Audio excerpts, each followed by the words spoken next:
आणि याप्रमाणे जर कोणी काम करत नसेल तर आम्ही त्यांच्यावर कारवाई करू अशा पद्धतीचं आश्वासन त्यांनी आम्हाला या ठिकाणी दिलेलं आहे।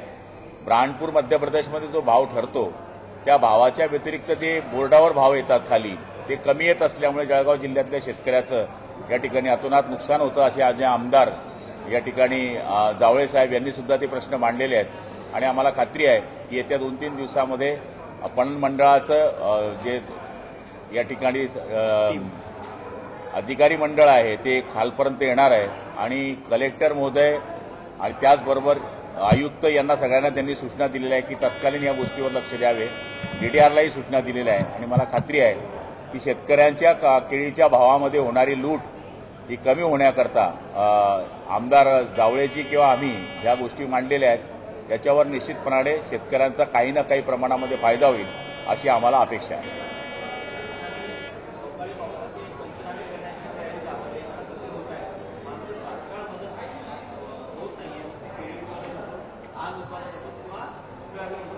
हे बघा, धान उत्पादकांच्या बाबतीमध्ये आज कॅबिनेटमध्ये विषय झाला आहे की धान उत्पादनाकरता लवकरात लवकर खरेदी करावी। खरेदी जरी लवकर होत नसली तरी नोंदणी या ठिकाणी केंद्रावर सुरू केली गेली पाहिजे।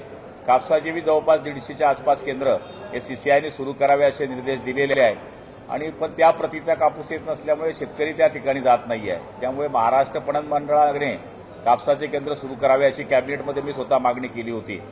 त्याचबरोबर शेतकऱ्यांना जी दिली गेलेली मदत आहे सरकारने पूर्णपणे पैसे अतिवृष्टीचे खाली पाठवलेले आहे, पण KYC किंवा इतर गोष्टी असल्यामुळे काही शेतकऱ्यांना त्या गोष्टीमध्ये अडचणीत असल्यामुळे शेतकऱ्यांना लवकरात लवकर जागृत करून त्यांच्या खात्यावर पैसे करण्याकरता महसूल डिपार्टमेंटने आम्हाला सहकार्य करावं अशी मागणी सुद्धा आम्ही कॅबिनेटमध्ये केली होती।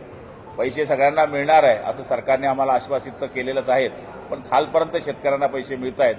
पुढच्या काळामध्ये 2 आठवड्यामध्ये सगळ्यांना पैसे मिळतील असं माननीय मुख्यमंत्र्यांनी कॅबिनेटमध्ये आम्हाला सांगितलं आहे।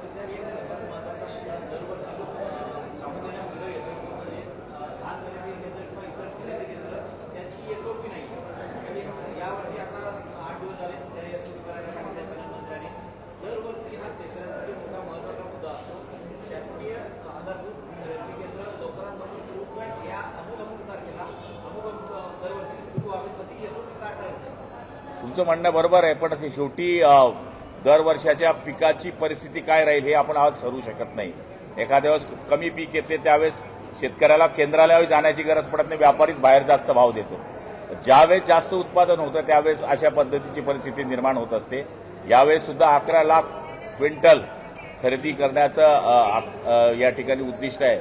मला तरी असं वाटतं की शेतकऱ्यांच्या या नोंदणीला जोरदार प्रतिसाद शेतकऱ्यांकडून मिळतोय। त्याच्याकरता सगळ्या गोष्टी तपासाव्या लागतात, गोडाऊन्स आहेत की नाही, बारदान आहे की नाही, तसा स्टॉक उपलब्ध आहे की नाही। त्यामुळे आपलं म्हणणं ते बरोबर आहे, पण शेवटी उत्पादनावर सगळ्या गोष्टी अवलंबून आहेत।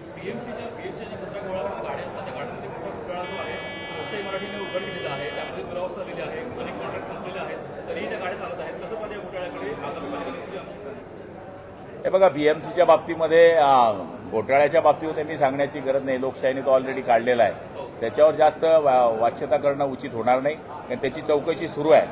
त्यामुळे दूध का दूध पाणी का पाणी होईल आणि लोक लक्षात ठेवतात सगळ्या गोष्टी।